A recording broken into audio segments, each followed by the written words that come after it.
के विषय में। दांडी मार्च नमक के लिए किया गया था।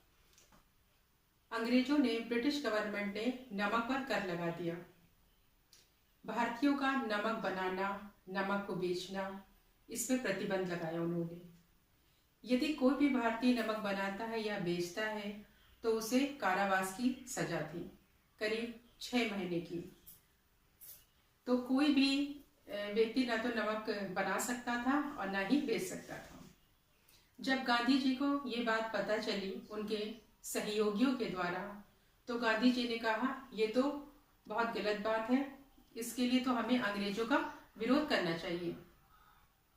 उन्होंने कहा जिस तरीके से हमें जीने के लिए हवा की आवश्यकता है, जल की आवश्यकता है, उसी तरीके से ही हमारे शरीर को नमक की भी आवश्यकता है। तो ये जो ब्रिटिश गवर्नमेंट है, इन्हें इस तरीके का प्रतिबंध नहीं लगाना चाहिए। गांधी जी ने एक पत्र लिखा उस समय के गवर्नर जनरल लॉर्ड इरविन के नाम। उन्होंने उस पत्र में ये सूचित किया कि आप ये जो नमक पर जो कर लगाया हुआ है इसे आप खत्म कर दें। लेकिन लॉर्ड इरविन ने इस पर बिल्कुल भी ध्यान नहीं दिया और उसने नमक पर लगा टैक्स लगाने से हटाने से मना कर दिया।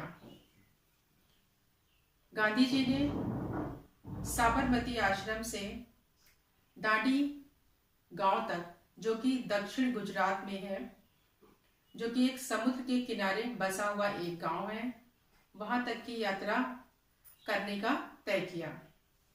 गांधी जी ने साबरमती आश्रम से दांडी गांव तक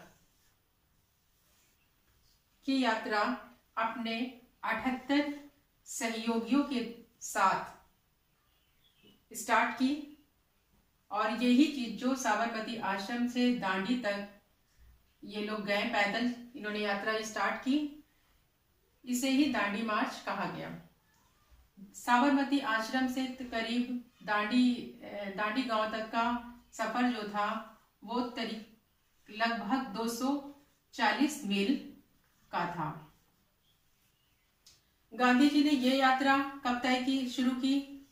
12 मार्च 1930। गांधी जी ने ये यात्रा 12 मार्च 1930 से प्रारंभ की। जब गांधी जी ने ये 78 लोगों के साथ इन्होंने पैदल यात्रा शुरू की